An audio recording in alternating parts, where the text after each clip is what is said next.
नमस्कार दोस्तों, 5 अगस्त 2025 सुबह के 5 से 6 के बीच में उत्तराखंड में उत्तरकाशी में हो गया और एक डिज़ास्टर।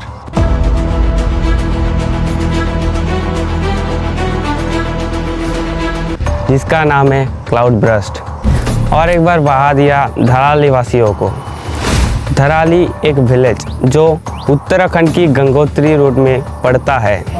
अरे ये तो भयंकर स्थिति हो रखी है, पूरा मलबा ही मलबा। हाँ ये देखो, ये दोबारा आई। काफ़ी लोगों ने अपना जान भी गंवाई है और काफ़ी लोगों ने परिवार भी खोया है और काफ़ी लोगों को अब तक मिलना भी मुश्किल हो चुका है। ये कोई पहला डिज़ास्टर नहीं है उत्तराखंड में। 2013 में एक बार केदारनाथ में भी हुआ था। It was in June 2013 when the state of Uttarakhand was hit by the worst natural disaster of recent times, and the day still haunts the memories. उसमें लगभग 6000 लोगों की जान चली गई थी और काफ़ी लोग ऐसे भी हैं जो आज तक मिले भी नहीं। The world remembers the catastrophe as Kedarnath floods, where more than 5,000 people were reported to have died and thousands had gone missing. ये आप देख सकते हो एक तस्वीर जहाँ पर बिफोर एंड आफ्टर डिज़ास्टर की इमेज कैप्चर किया गया है। यहाँ अक्सर ये सब डिज़ास्टर देखा जाता है। क्यों बार बार बहा रही है नदियाँ? क्या कोई श्राप है या कोई साइंटिफिक रीज़न? चलिए डिस्कस करते हैं आज इस वीडियो में। क्लाउड बर्स्ट यानी हिंदी में बादल का फटना। अभी इस कॉन्सेप्ट को समझने के लिए फर्स्ट आपको बारिश के कॉन्सेप्ट को समझना पड़ेगा।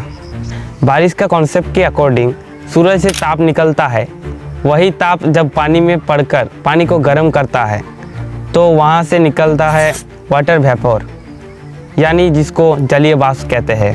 अभी ये वाटर वेपर एक साथ कई सारा रहकर बादल बनती है। बाद में एयर की मॉलिक्यूल के साथ मिक्स होकर वाटर ड्रॉपलेट में कन्वर्ट होती है। उसके बाद ड्रॉपलेट का जब टेम्परेचर कम और प्रेशर ज़्यादा होता है तभी वो बारिश बनकर नीचे बरसती है। ये तो थी बारिश का कॉन्सेप्ट। अब क्लाउड बर्स्ट की कॉन्सेप्ट को समझते हैं। अभी ये है हमारा इंडिया और ये है अरबियन सी।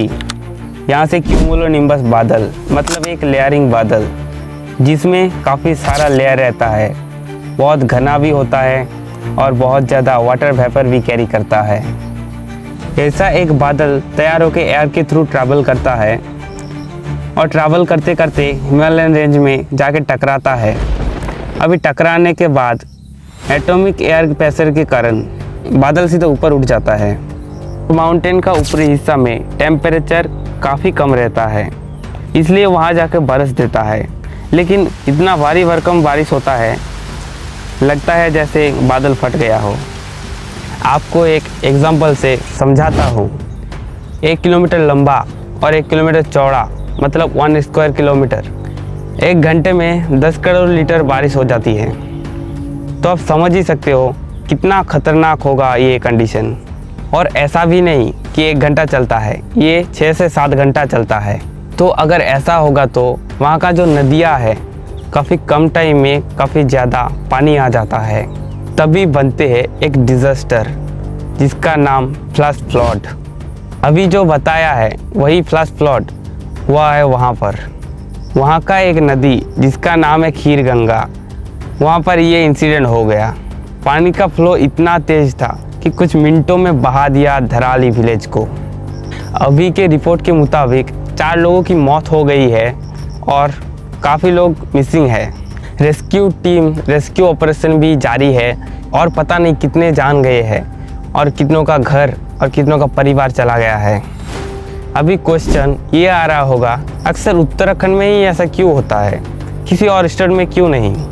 तो क्वेश्चन का आंसर है उत्तराखंड के जियोग्राफिकल लोकेशन। ये एक ऐसा एकलौता स्टेट है जो हिमालयन रेंज में पड़ता है और वीडियो के फर्स्ट पार्ट में हम बता चुके हैं कि माउंटेन के कितना इफेक्ट करता है ये डिज़ास्टर के लिए।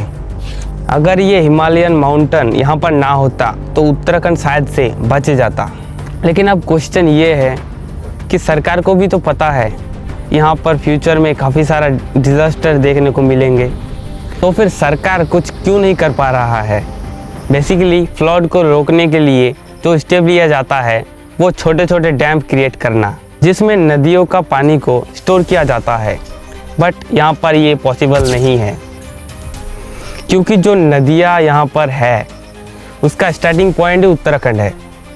तो स्टार्टिंग पॉइंट में डैम क्रिएट किया नहीं जाता, क्योंकि नदियाँ इतना बहा देती है तो डैम कभी भी धंस सकती है। डैम करना मतलब यहाँ पर मौत को दावत देना जैसा है।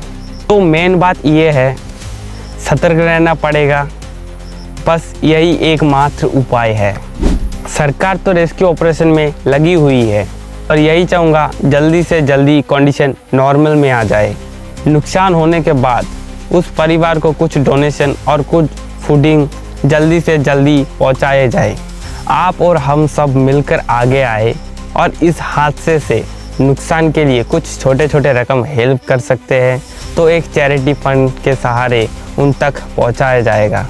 तब तक के लिए जय हिंद, जय भारत।